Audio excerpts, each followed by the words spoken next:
8แต่เท่านี้ลงมาฮอดนี่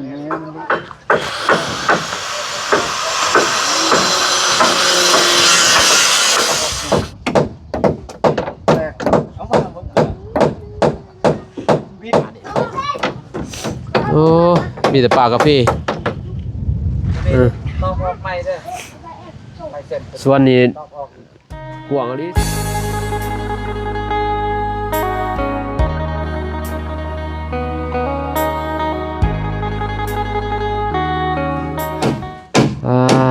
โตเดี๋ยวเนาะเปิดภาพมากกันเลยยังอยู่บ้านน้องกระเดยพี่น้องไงทางไอ้แดงเพิ่นก็กำลังแอม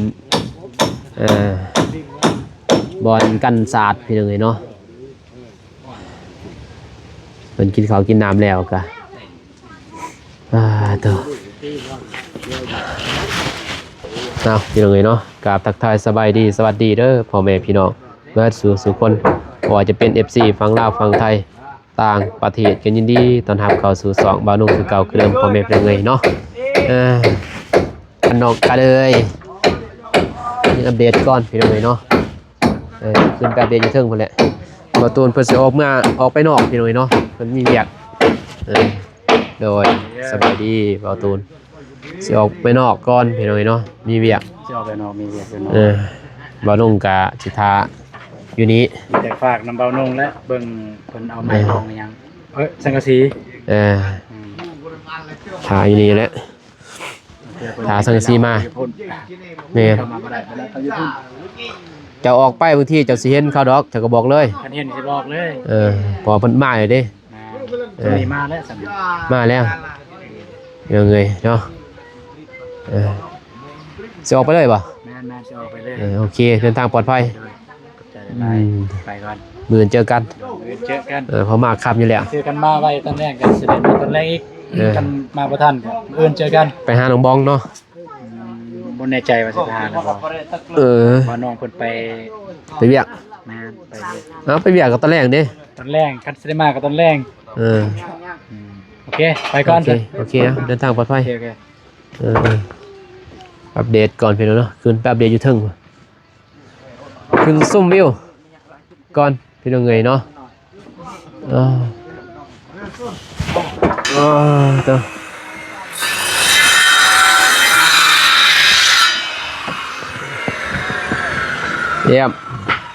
เอ็มคางเหรอ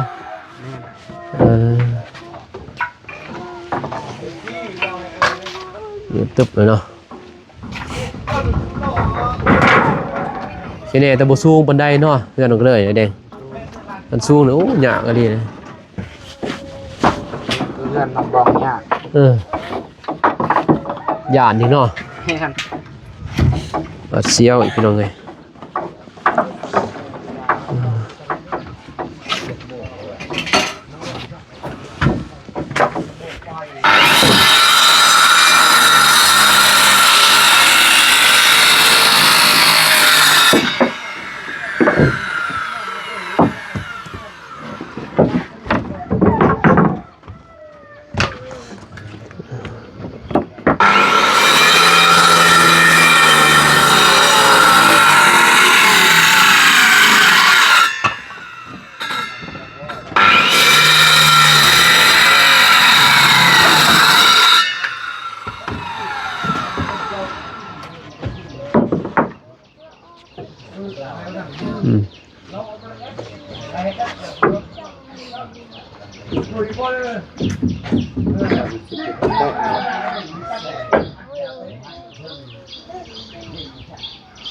ยังวงประตูตอนแรกเลยพี่น้องเลยเนาะไอ้แดงเพิ่นทำละเอียดตอนนี้สร้างยังเมาอยู่บุญเด้บุญเขาออกพรรษาพี่เลยบุญก็กินเนาะ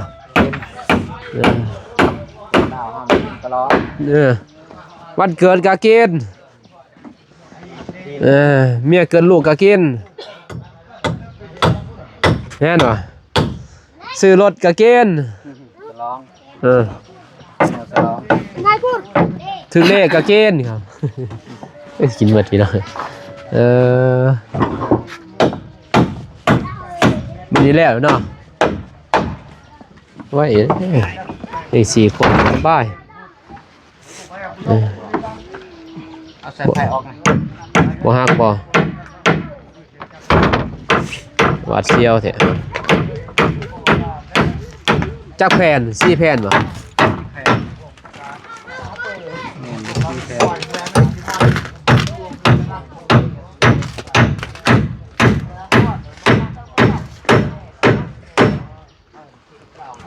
4แผ่นพี่น้องเอ้ยเนาะแล้วหรือเปล่าอันเดียวเลยเนาะนี่แล้วเลย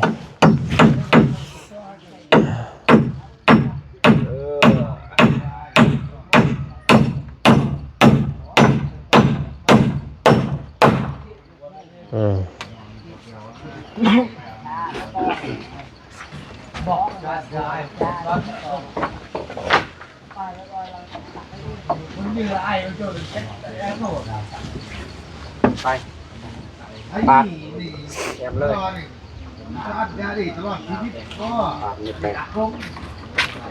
มีนมกับบุกเป็นเห็ด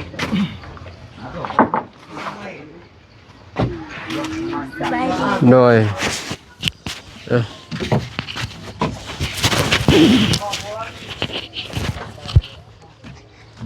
สบายดีนะบ่าวนง โดย สบายดีพ่อแม่ใจบุญทุกท่านสบายดี FC ฝั่งไทยฝั่งลาวหรือต่างประเทศและบ้านเฮาก็ขอสบายดีสวัสดีสุขุสุคน แล้วเด้นี่มีแต่เอานั่นแหละมาใส่เนาะ โดย มีบาน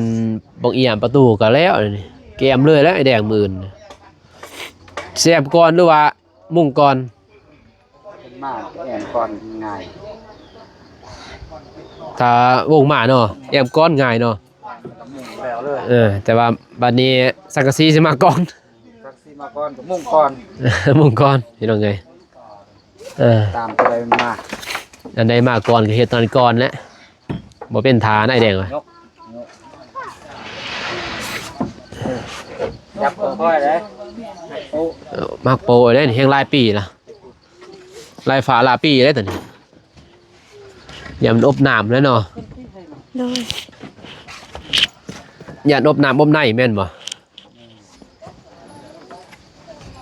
คันบ่ถึกน้ำบ่เป็นหยังไหมนี่ ตากแดดตากฝนของเพิ่น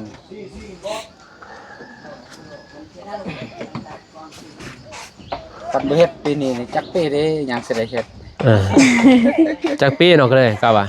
โอ้โหคือกันหลายปีแล้ว ว้ายคำว่าร่วมหมดนี่เขายันได้เป็นแสนบาทเนาะ60 70 ล้านนี่แหละจะมีเงิน70 ล้านก็ได้เฮ็ดแล้วแม่นบ่แต่บ่มีเด้ก็จำได้ป้าไว้อย่างนี้เทื่อละน้อยซื้อเทื่อละน้อยเอ้า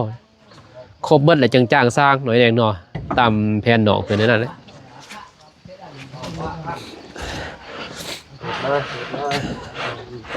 มันบ่มีเด้คอยซื้อเอาบ่จักสิซื้อข้าวบ่จักสิซื้อเขาก็อยากซื้อพุ่นน่ะ แมทอยู่นำเจ้าบ่ โอ้ยอันวัดเสียวเว้ยอ่อนเอเละ รับแมทอยู่ไฟ นี่เด้ เอ้ยเนี่ยอยู่ไหนนี่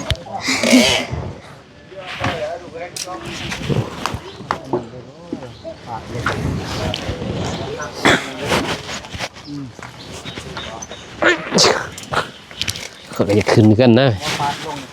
มันสุดมันยึดไม่เสร็จ 30คืนหอนนี้มาได้ไม่ได้น้อย ยังมันง่ายแบบง่ายคืออันแล้วปาดอันจับเส้น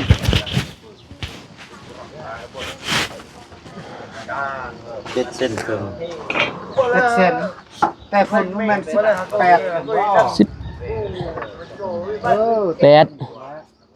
แต่ถ้านี่ลงมาฮอดนี่มันลงอีวิทในเส้นมันซ้ำหันจะง่ายเฮาเฮาตอกขึ้นเลย 16 รอบมันยืนข้าวเอาเรื่องเจ็ดแล้วก็ไม่ดูหันตุ้ยกระดังตุ้ยกระดังกาวีขึ้นลงกาวีสั่นมันมีเอ็กต่างกันก็คือว่า18เส้นเพิ่มรอบมันดีทอดเขาไว้อยู่ที่มันต้องเขาใจเ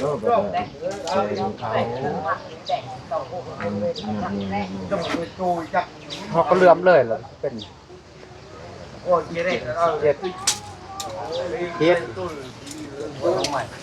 เวเราก็ไม่อันนี้กระจุกตุ้ยเลยโจ้เอาอีมาไปตุ้ย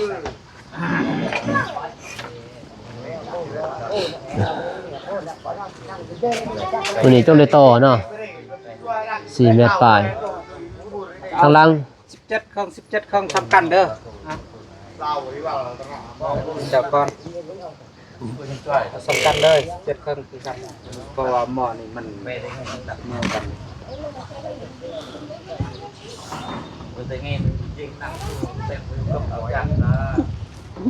วันกาแฟเขาจะเต่าเย่งตัดสูตรแต่เอาหนึ่งสากเลย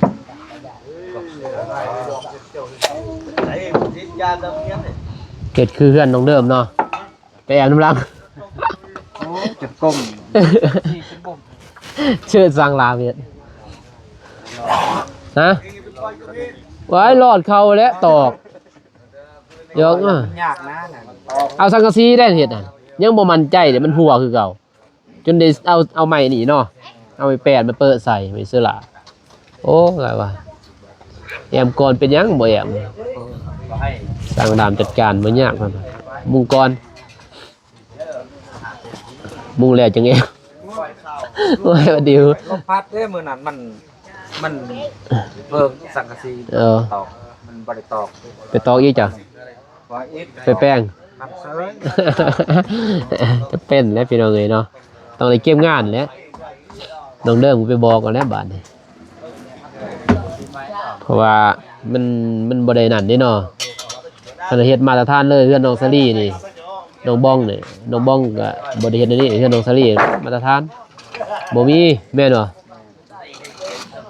เท่านั้นได้แอมก่อนนี่บ่มีมันสิซึมไปแล้วบัดนี้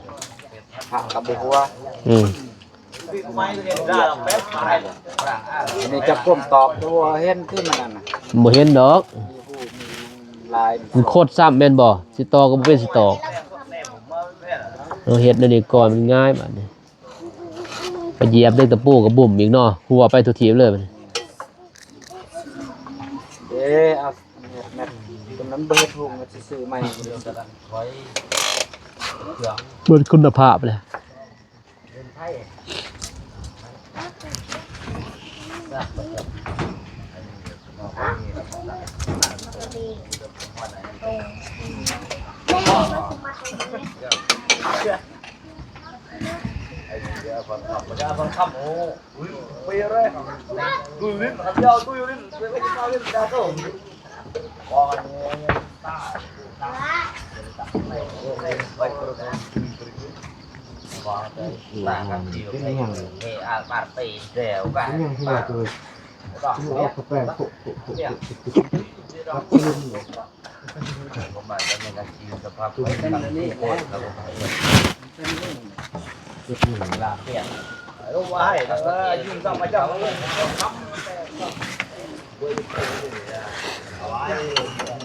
คือบ่แอมด้วยตัวนี้มันจะงามบากทั้งลุมขึ้นเทิงเห็นน้อยมีผู้แนมเบิ้งพวกอันนี้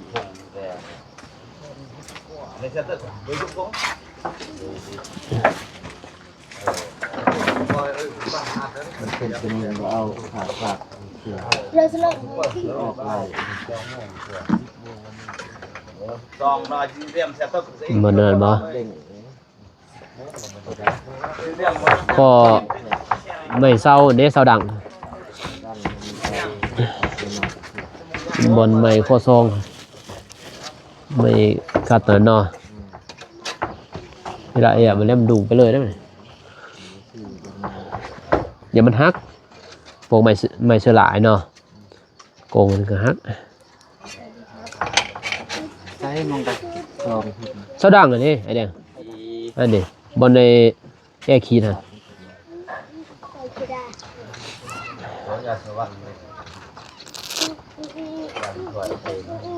การหนังซื้อมัดเป็นวะ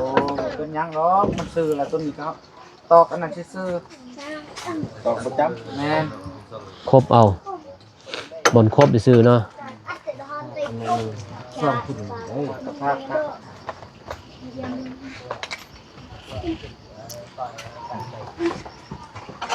เมื่อนปานเลยบ่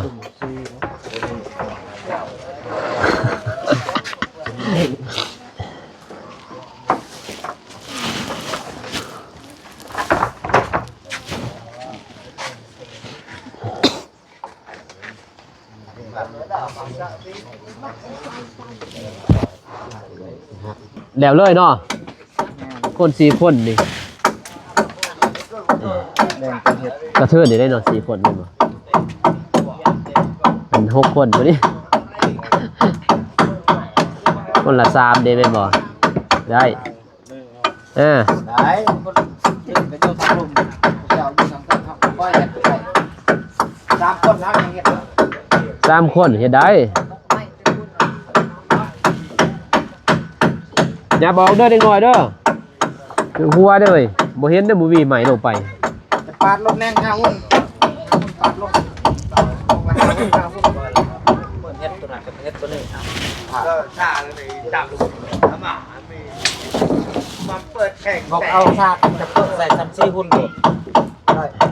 4 หุ้น5 หุ้นเนาะ คือเก่าแล้วตัวปดนั่นน่ะซัมปทาด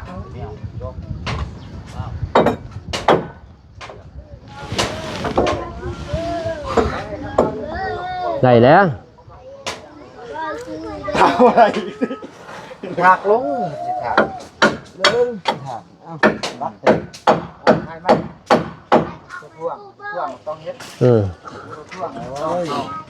เป็นว่าตัวท่วงบัดเฮ็ดแล้วมันดุ้งมากอีมันดุ้งมันก็อยู่ในไปสิขึ้นไปเบิ่งว่าข้าวคุณเอาเฮ็ดเอามาอีเล็กมือ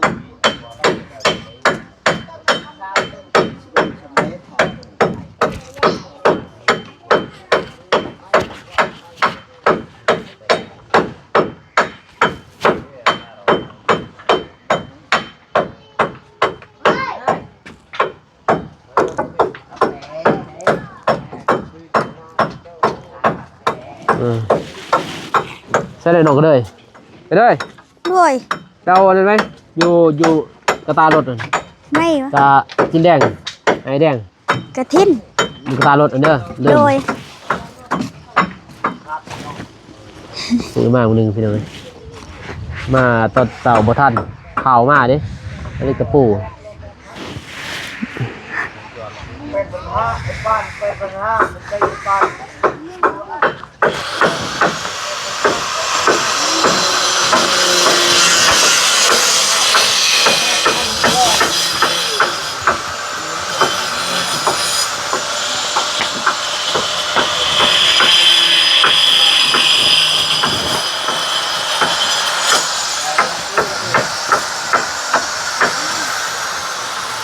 หาหุ้นไปเลยนะไหนแล้ว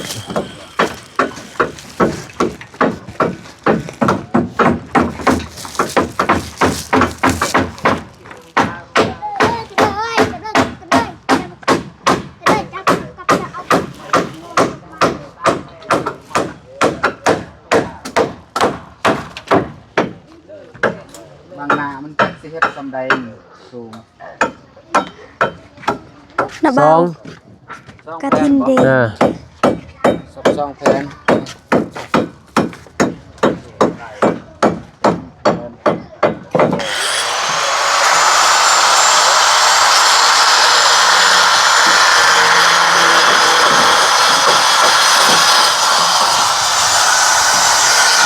เ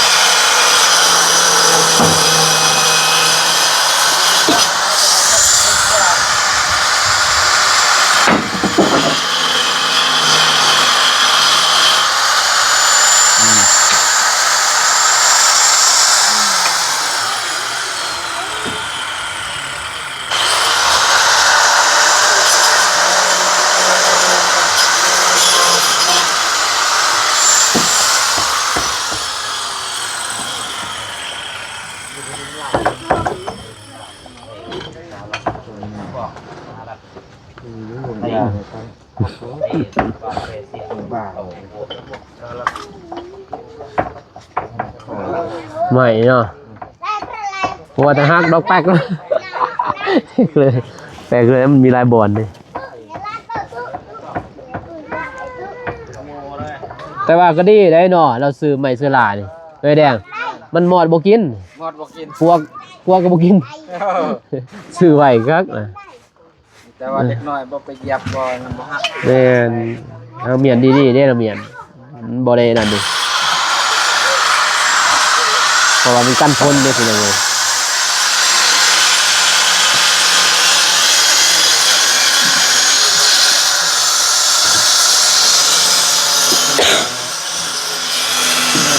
น้องขึ้นขวดนะ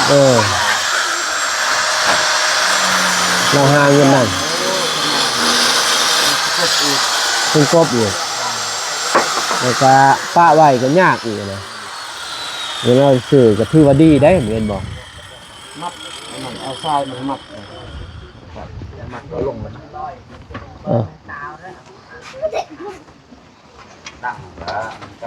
สั่งเด้หยาดนี่ค่อยใบเสื้อลานี่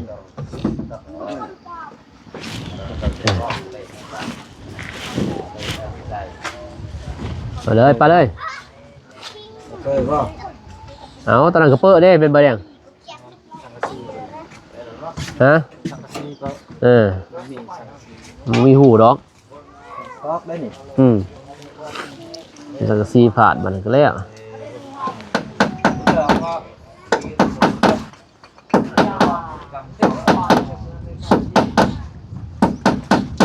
ตะปูซีพอดีเนาะ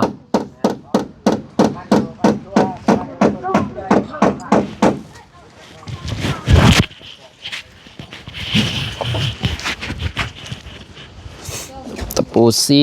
พี่น้องเอ้ยซื้อมาคันบ่พอสิซื้อใหม่ซื้อหมด200,000 280,000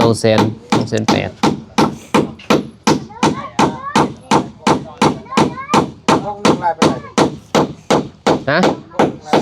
โลหนึงบ่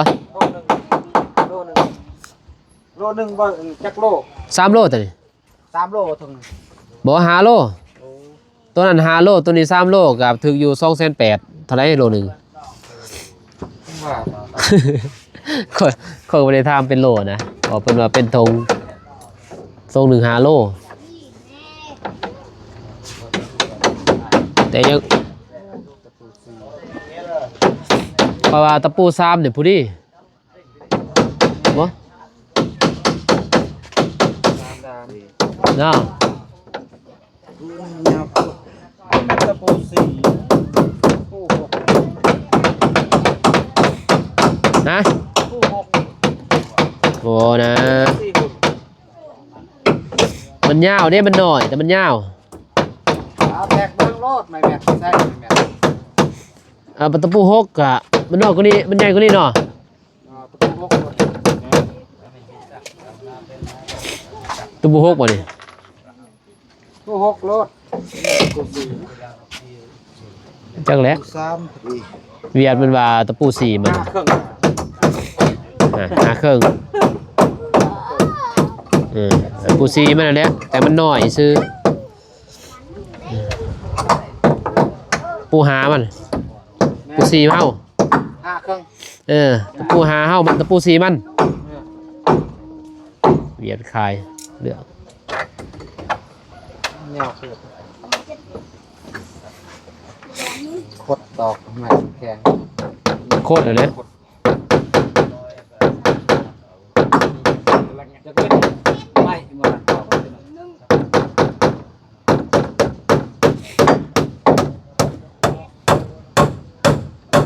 ไม่บางเลยได้เรื่อง แต่กระมานี้เนาะ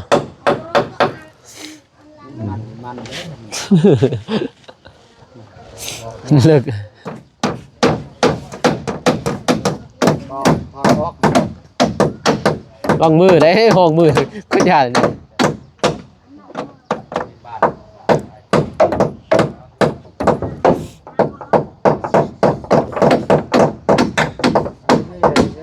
ลายเลยออกเนี่ยแรกเอามาผมเกิดวิทย์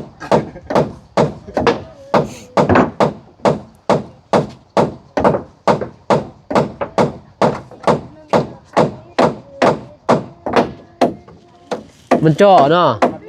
มันเป็นสต๊อกแม่นบ่มันเด้อใส่ใหม่ดิบ่จะต่ออยู่เทิงก็ได้ต่อครึ่งกลางอ่ะนะวางกลางก็ได้ซื้อนี่3พัน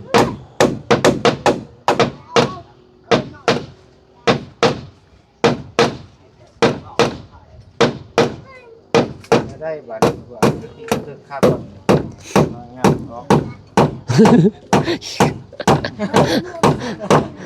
คนง่ายพวกเขา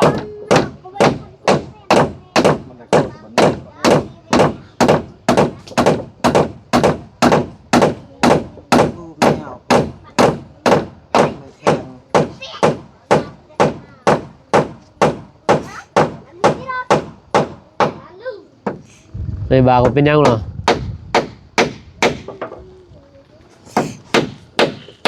ค่อยๆที่ต่อเลย โอ้โหดย่านเลยเอามือห้องเลย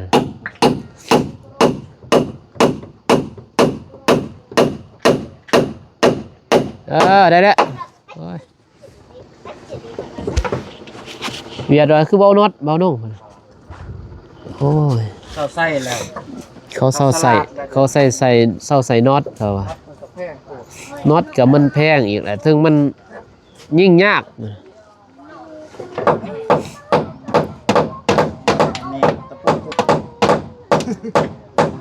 ตะปูคุยข้าวเนาะตะปูกบไหนปูนี่ดิตัวกบหน่อยเนี่ยคักเนาะ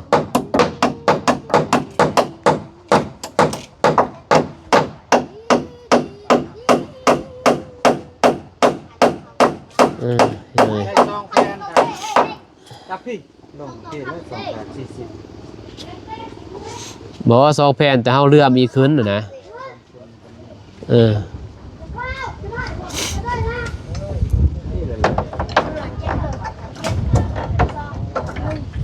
บอกจะว่าปะสำได้พอดีเห็ดคิวมันจุสัก4เลย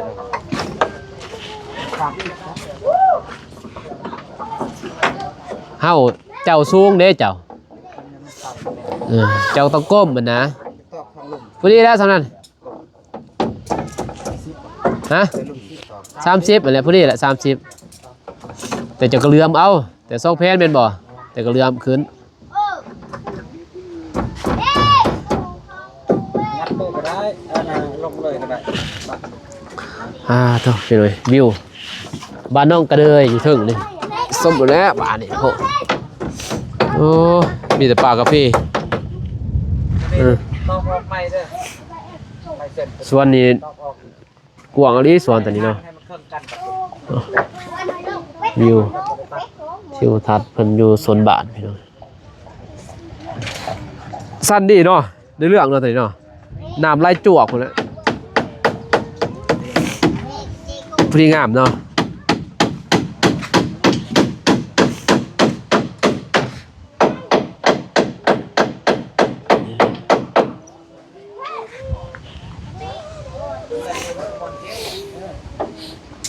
ต้องได้ตัดน้ำล้างอะไรนี่เนาะ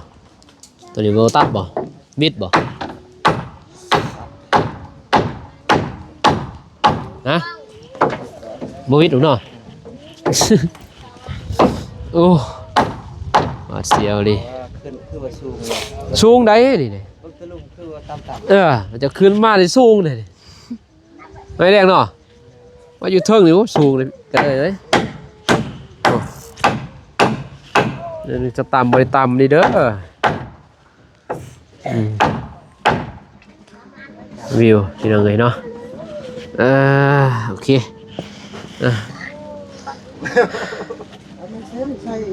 มาลงกะ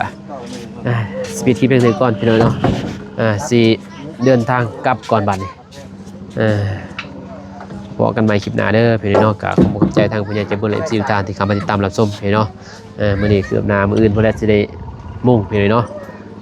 ทางไอ้แดงเพิ่นมื้ออื่นกะมุ่ง ก็ เอาเพื่อนมันชื่อ น่าจะบ่แล้วกันหน่อยหนึงได้มุ่งอื่นพี่น้องเนาะจะได้ก็ได้มุ่งนะขอบใจทางผู้ใหญ่ใจบุญ FC ทุกท่านที่เข้ามาติดตามรับชมเนาะคลิปนี้กับมานุเขาจบเพียงเท่านี้ก่อนพบกันใหม่คลิปหน้านี่ขอกล่าวคำว่าสบายดีเด้อพี่น้องเอ้ยไปบ๊ายบาย